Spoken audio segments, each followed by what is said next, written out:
Guys, sagutin lang natin yung tanong ni Sir Mark dito sa video natin na actually marami na lang nababasa na re-restrict yung account na World Up nila.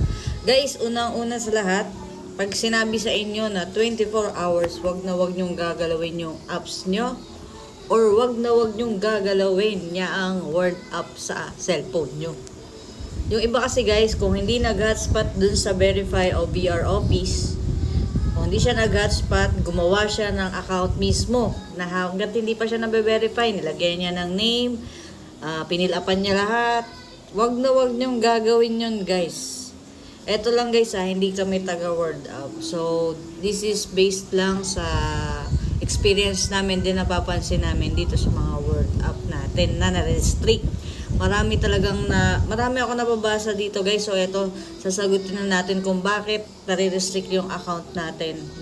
At once na ma-restrict yan guys, hindi mo na makiklaim yung token mo dyan. Yun ang pinaka-sad scenario talaga. So, yung iba nga sabi nila, scam daw na yung pag-asikaso nila, wala daw silang napala.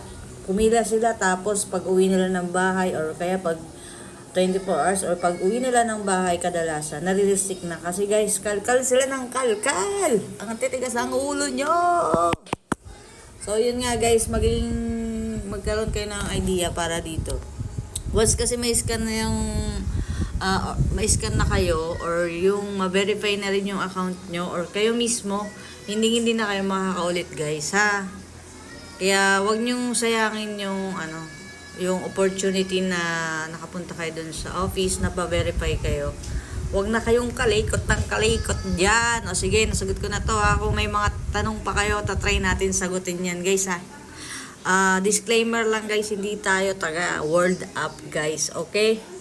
Experience lang to nang nakapag-World Up, okay?